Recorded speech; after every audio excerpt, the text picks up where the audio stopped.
Hello and good morning, everybody, and welcome to the Retained Recruiter Show. My name is James, and normally I'm joined by Joe, but Joe is on a well-deserved holiday break as we're just after Easter. But today I am delighted to say that I'm joined by the co-founder and chairman of iIntro, Plamen Ivanov. Plamen will share with you his background in a moment, but Plamen also, interestingly, is the co-founder and chairman of an executive search recruitment business called Grass Greener Group here in the UK. So Plamen, welcome. I know you've been an avid watcher of the show over the last 2-3 months, so just delighted to have you with us today. So why don't you share with the audience a little bit about your background, and then we'll jump into, I'll come back and talk to people about what we're going to cover today. So welcome.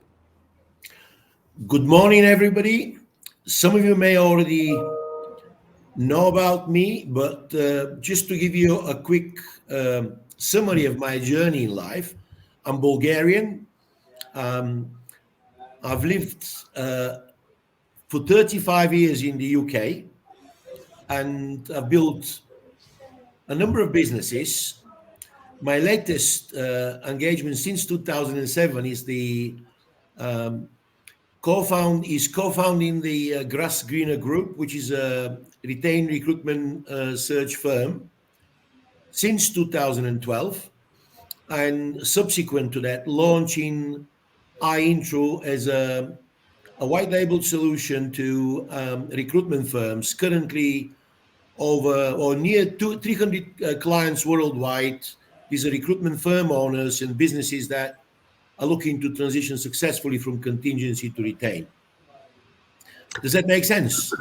It makes sense to me, Plamen, because obviously I know very much about it. And I say the audience today is made up of recruitment business owners who are all considering making that transition. Hopefully they're listening and will want to know the journey that you've been on, and perhaps more importantly, how you might be able to help them make the same choices that you made way back when. And as you touched on there, you started, the Grass Greener recruitment business started in 2007. iIntro came on board a little bit later. But what I want to share with people today, and what we've done to encourage people to come and join us today on the show, is share with them how they can ignite their recruitment firm strategy, how they can start to not just think about feast and famine and think about other things. I want you today, Plamen, if possible, to talk about some of the changes that the recruitment industry has been going through, both during and post-pandemic, why people just chasing talent, why that's making it more difficult to do business today. And also, as you mentioned, iIntro is a recruitment technology firm. So, what does that mean to people? Should people just go out there and buy rec tech, or what do they need to consider in doing that? So we've got a lot of things to cover on today's program. If you are listening out there or watching in, please do take note. Please do. We encourage you to sort of load some comments or questions for Plamen in the comments box if you please. So please do get in touch with us. And ultimately, at the end of the day, if you'd like to spend some time with Plamen, you'll see some references to how you can book some time with him. So Plamen, let's jump in. And which way do you want to start first, Plamen? Feast or famine? Well, perhaps I can give you a little story to start with. And this story is actually going back to 2010. It was about March. When we set up Grass Greener Group, our business was entirely a contingent business, 100%. Our average fees were about £7,000 and 16%. That was the going rate, so to speak, at the time. Now, we set up Grass Green in 2007, and between 2007 and 10, I wasn't operationally involved in the business. However, the business did what typically was popular to be done at the time, i.e. working on a contingency basis or transactional-based recruitment. Now, me coming in the business enabled us to actually look at the business as a solution product, as opposed to working into the business, which most people actually do. So me not being involved in recruitment prior to that actually enabled us to see things that were typically missed by recruiters. And just to clarify what that means, most recruiters are trying to improve what they already do. I.e., how do they do things better? How do they do it faster? How do they do it more efficiently? But very few actually question the biggest challenge that exists in the marketplace. So at the time, we had a situation where we were engaged by a company called VentureTape, that gave us over 20 roles for a period of 3 months to fill because they were doing a massive expansion. So we engaged with the clients on a contingency basis, which is what we knew. Now, the person that gave us the role was someone whom we've placed in their job. So that was a friendly, so to speak. Now, having worked for 2 months, committed to resource, i.e. we hired people, because this was a big job for us. Value of the deal was about 200,000 at the time. So having done 2/3 of the work, one day, the principal that actually engaged us came to us and he says, I'm so sorry, but we've got to stop everything. As a matter of fact, the offers that we've already made will have to be retracted. And the main reason is that our parent company, 3M, has actually put us up for sale. Now, we were devastated. And not only we were devastated, but we were thinking, with our new commitment, how do we actually deal with this issue? So, long story short, this was the last lesson that we've learned with regard to transactional recruitment. And my main focus from 2010 onwards was entirely to create a service proposition that competed differently with everybody else, which ultimately became the beginning of what is currently known as iIntro. Now, for a moment, I want to ask the audience to put themselves into the employer's shoes. And for a moment, I'd like everybody to think, how do clients or employers perceive us as service delivery? And what are their alternative options that we have to compete with in the client's mind? So the psyche is very simple. Clients typically use recruitment to serve a commercial objective that they have. Now, if you think about it, clients will look at recruitment, i.e. recruitment firms like us, as someone who identifies and delivers candidates for them. From that moment on, once the candidates have been handed over to the client, it is the client's responsibility to take charge of the process, assess and select, hopefully successfully. Now, it is a well-known fact that new employees' attrition is probably the biggest cost in the marketplace for employers. Mm-hmm. What does that mean? The REC carried out a survey some time ago, and in this survey, they asked over 500 HR professionals as to what happens if you hire someone and then lose them in the first 12 months. Now, the overall statistical information that came from this one is that there is significant costs. Some cost is direct, some cost is indirect, but it is quite a large expense. So our main focus when we were thinking of what service to offer to the marketplace was to identify a service that goes beyond just candidate identification. Now, what does that do for people, for recruiters? Firstly, it takes them out of the major competition and puts them into in a competitive place of their own. If you offer a service to an employer that you can evidence that is actually better than the one that they're currently using, then, and they cannot buy anywhere else or from very few places, then ultimately that makes you extremely competitive. So long story short is we've created a service that started to minimize the true cost of back hire. Okay. And consistently, our service is delivered in excess of 96%. Okay.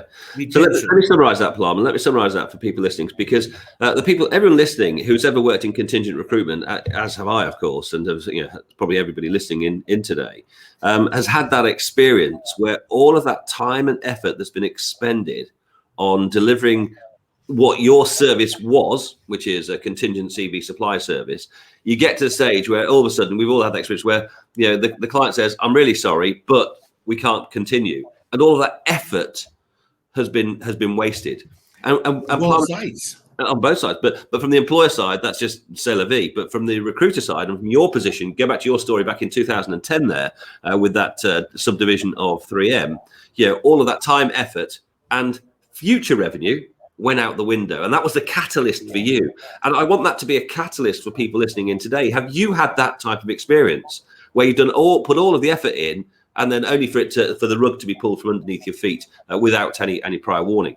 Now, one of the statistics, Blam, and I know you're very familiar with this one, that we often talk about when we survey clients. We ask them, how many vacancies do you have live this month, last month, the last quarter, and how many invoices did you raise? And typically we find, and again, this is a bit of a rule of thumb, it's typically you find that, whatever your number of vacancies were, you probably raised about 20% of those invoices. So you've got an 80% wastage factor. And it was this point, I think, in some respects, Plan, that was the catalyst for you to go out and develop the process that was iIntro, because, again, I'm putting words into your mouth, but it's like, no more. We can't afford to do this. There's got to be a better way. Now, the better way, and you said earlier that a lot of people are just trying to think, how can I do what I already do and just do it better, which means faster or quicker or cheaper? Now, you didn't go down that route. What you said is we've got to add something to the service proposition. We've got to sort of say, where does our service proposition stop at the moment? Where do we want it to be? And you raise the bar in terms of introducing the assessment selection. So just talk about that a little bit more. What's the benefit to the client of this? How did that come across? Well, firstly, if you take yourself outside the box and start delivering service that is unique to the client, the only thing that you need to do is to find the evidence to be able to demonstrate to the client that the service that you're offering is superior to the one that they're currently enjoying. So we've created a number of tools, a number of processes that ultimately engage the sales process with the client to the point of where it became obvious to the client that by hiring you, regardless of the fact that it's on a retained basis, as opposed to someone else, is actually better. We've got a wonderful tool called the Buckhair Calculator. And today, I've actually done a small calculation. Now, over the past years, since we've started iIntro, we've delivered in excess, not we personally, but our community of iIntro users has delivered successfully in excess of 7,000 placements. And what I've done today in our Buckhair Calculator is I put the data based on these 7,000 placements. And guess what? The value of the saving that we've done for our clients is in excess of £200 million. Wow. Now, imagine how powerful your service proposition may become if you adopt the same methodology and you being able to tell the client that historically the same methodology that you're currently using can deliver savings in excess of 200 million. Now, that is very powerful. Now, here is the thing. If you think of the future of recruitment, keep on talking. I've got a power problem. If everybody sort of thinks, where is the recruitment industry going? Transactional recruitment to CV supply is currently challenged by a number of factors. Firstly, employers have, broadly speaking, three choices: to use recruiters, which is the majority of what they do. The second thing is to actually bring the process in-house and use technology and automation to deliver the same candidates potentially as recruiters might be able to find them. Or the third option is to outsource the service through recruitment process outsourcing, RPOs, or managed service provider contracts, if the firm is a smaller firm. Now, there is clear evidence that is showing that people are no longer wanting to rely on CV supply because, and when I say people, I mean employers, because they have to do a work that typically has 20 to 30% attrition rates, which is subsequently a substantial cost for the employer. So employers are considering in-house, and that is basically inexpensive way of engaging candidates, which is competing head-to-head with contingent recruitment. But also, which is the biggest growth in the marketplace over the past few years, is where employers are looking to give the service to a recruitment firm or an entity outside their organization to do it all for them, instead of them, better than them, and the most cost effective than them. Yeah. So that is the type of service that most recruiters need to sort of transition into. And I think Plowman, when you talk about, you got to do it better than them, faster than them, more efficiently than them, or more cost effective than them, you've got to have the ability to demonstrate. You can't just talk the talk. And Correct. That's why the calculator tool, the bad hire calculator, that can help evidence how you can be more cost efficient. Because when you say that over the last 10 years, we've helped employer organizations, save over 200 million in job savings, that's an amazing figure that you've got to say, okay, if I can take a slice of that, how can I use that in my pitch? How can I use that as an evidence for my clients that what I can do is better? And then you have to also show them how, not just that's what I can get you, but this is how I do it. You can't just say, I can find CVs better than other recruiters. Yes. You've got to evidence why your service is more efficient, why there's multiple objective assessment. And so I'd urge people who are interested in listening to what we're saying today, I'd urge you to book some time with Plowman to talk this through, and Plowman will also give you a demonstration of the bad hire calculation, how that can be really impactful in the sales process, because that makes a massive difference. And the Recruitment Employment Confederation, whose research that the bad hire calculation is based on, does sort of share with you some startling costs. And for those of you outside of the UK listening, Plowman mentioned there a statistic, improving the efficiency, because from employer attrition rates of new candidates is typically, what we find the research shows around about 30% attrition. That's a 70% success rate or 30% attrition rate. And with the iIntro platform, Plowman has demonstrated over the last 10 years that the success rate using that process is 96%. And that's how you use that statistical benefit to show to the employer, that's why I can save you money. And then you go into the how. And I think that's quite important, because what we're trying to do here, Plowman, is say, rather than this feast or famine mentality, is how can you create a more consistent business model which has better consistent revenues and better consistent cash flows? Now, that's what people really are interested in saying. How can you get out of that continuous up and down cycle? What are your thoughts on that one, please? The value of the recruitment, well, if you've got a recruitment business, naturally the two things that are sort of bothering you is, how do I protect the status quo that I currently enjoy, and how do I expand profitably? And what really triggered my thinking at the time was that we were charging £7,000 on average placement fee in 2010, and we were charging 16%. Now, if you think of it, the biggest challenge is not how much you charge, which is also important, but how efficient you are in your service delivery.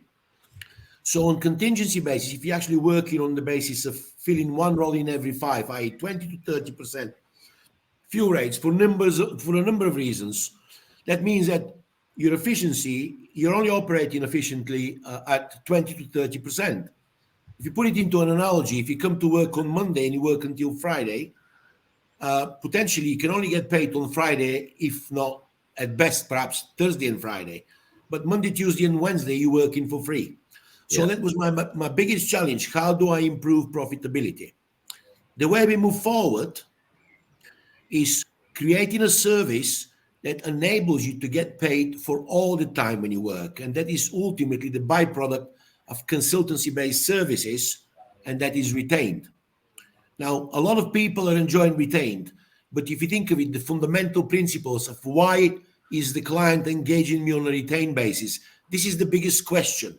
You need to be really solid in the evidence that you provide for the clients as to why they should choose you as opposed to someone else. And that's what we've managed to create. And for what's it worth, for all the audience that's currently participating on this call, or the 2,000 or 3,000 followers that will be probably receiving the same broadcast that we're currently having, the question is, what do I need to do in order to move away from transactional resume or CV supply service and go beyond that service and starting to offer something else to the client that ultimately enables the clients to assess and select better? because the clients wants to know what the price is, i.e. the cost of working the way they do. We're more than willing to invest and pay you higher fees if you can considerably reduce their overall cost to hire. And we're able to evidence that with our Buckhair Calculator and the whole process of client engagement. So that is the key.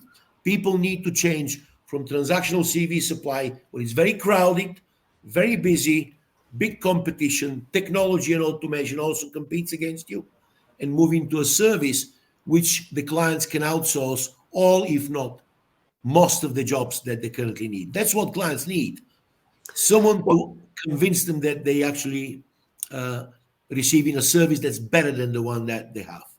Well, I think the important part of that, Plums, when you talk about those inaccuracies that the employer is facing, it's about helping them understand how their current recruitment process is flawed, because the hiring inaccuracies that exist out there in the marketplace, if you think about this for a moment, if you've got a 20 to 30% attrition rate, and if the recruiters listen to this, think about asking your clients this question, what's your attrition rate of new employees? And sometimes the best way to pose that question is say, of the last 10 people you've hired, how many are going to make it to their first year anniversary? And 7 is the universal answer. Sometimes it'll be 8, sometimes it'll be 6, but 7 is a universal answer, which is, on the face of it, for those of you who are glass half full type of people, that means I've got a 70% success rate. That sounds fantastic. Yeah. But actually, you say to the client, let's flip that statistic on its head. Does that mean 30% of your new employees who you've invested so heavily in training, onboarding, bringing on board the team, the recruitment fee, the salary you paid them, you just let that 30% drift out the door? And okay, you may do exit interviews and all the rest of it to find out why, and you find out they just weren't our type of person. But that failure rate is massive. And, yes. And the question to say to your clients is there any other process in your business? Because this is what you did, Plum, back in 2010. Is there any other process in your business where you'd accept a failure rate of 30% and keep on doing more of the same? Of course, the answer is no, of course we wouldn't. But, for some reason, recruitment has slipped through the net here. And people just, employers just allow that attrition rate to continue. And what we can do, and for example, Plum, and the technology, the recruitment technology marketplace, it can help highlight the inaccuracies to employers as to how you can actually improve that. And when you're looking at business efficiency, that's what turns you from transactional to consultative. Yeah, that's where you've got it to. And so what are your views on the rec tech market in general? Rec tech market over the past 5 years, possibly. Yeah, the past 5 years has actually exploded. Yeah. And if you think of it, the main concentration of technology is towards identifying candidates. So everybody is finding special tools to scrape the marketplace and match candidates with jobs. So the algorithms of doing this one have advanced tremendously. And if you think of it from an employer's point of view, you could be saying, why do I need to pay tens of thousands of pounds of recruitment fees where I can actually buy some smart technology and identify people? Now, the only reason, in all honesty, is complacency. But sooner or later, clients will work out that technology is probably better than recruiters. And I know that's a controversial topic, but guess what? Elon Musk tells us that artificial intelligence, just as an example, is more dangerous than war. Hence, well, think of it. Artificial intelligence is smarter than us already. Yeah. And eventually, at some stage, might start taking own decisions. So where is the analogy here? Regardless of the fact that artificial intelligence is potentially a danger for our society, they still embrace it because it's inevitable. So the same thing is here. If you continue to offer service to the recruitment industry by simply finding more efficient ways to identify candidates, that's history. That's already gone. Clients are thinking ahead. So you, recruiters, and us included, continuously think as to what we need to do to stay ahead of the trend. So if you want to provide a consistent service that provides you with predictability, not only just for yourself, but for your clients, it needs to come up with service that is work done instead of the client, i.e. you're extending your service beyond candidate identification, better than the client, i.e. by being smarter than your clients, having tools and technology that objectively enables you to identify the right candidate for your company, not only based on skills and knowledge and past experience, but attitude and corporate culture match. And lastly, to be able to do it in a cost-effective manner. We have this process that we know works, and we would welcome the opportunity with everybody that's listening, if they're curious enough to find out more, to come to me, DM me directly on LinkedIn, or follow whatever information we're going to provide for people. We're going to pop some information up on the screen, Yeah, Plum, that's for sure. And speak to me. A discovery call will cost you nothing, and you never know. You might benefit from something, and vice versa. We learn all the time by speaking with recruiters, just like our audience. Yeah. Well, Plum, you brought up Elon Musk there, who's somebody who's got some views on the future. And I remember a certain person on this call, there's only two of us, it's not me, by the way, who actually wrote a book called The Death of Contingency Recruitment, which, you say is controversial, but if people will go and visit our website and look at the resources section, they'll be able to download your take on the views on the market. Now, of course, you weren't specifically saying there's not going to be any contingent recruitment, but I actually think what you're doing, the message you just highlighted there, is if you just carry on scraping the market for candidates, eventually you're going to get overrun. You've got to change what you do. You can't keep on doing what you've always done, because as the old adage says, you're going to get what you've always got. You've got to increase your value proposition. And that value proposition, it's all about helping the employer understand, just to paraphrase you, Plum, how you can do it instead of them. You can be more efficient than them doing it. It's more beneficial. How you can actually be better than them, better levels of selection and assessment, and of course do it more cost effectively than them. Demonstrate to them how you can help them save money, not by reducing your fees, but by adding value into the process that helps employers stay there longer. That 96% statistic is a critical statistic that you need to get across to firms. Now, sometimes, Palmer, people say to us, "Why is it not 100%?" And I think the reality is we deal in people here. We're not dealing in pure process, where people deal on micro tolerances. And there's always going to be some inevitability. But 96% compares extremely favorably with the 70% success rates that employers are having. Plum, just one final thing before we look to wrap up the show. And by the way, next week's show, we're going to be talking about objection handling. So for those who want to listen in, we'll be talking to people about objection handling, how to handle those tough objections. Because when you change your service proposition from being free to everybody to being paid by the clients you work with, you're going to come across some tough objections in terms of how to sell retainers. So we're going to talk to you about the yes strategy that's going to get your prospect much more likely to say yes. But anyway, Plum, I just want to go back to the topics for today, and I think we've covered pretty much all of them. But we did sort of say to people that we talked about one of the fast moving changes that happened during the pandemic, and also why that rush for talent at the moment is causing more and more employees to hand in resignations, the great resignations they call it. I don't know if you've got any views on that in about a minute. I'm going to give you 60 seconds to wrap those points up. Pressure. And in the meantime, if I can just leave the audience with one thing,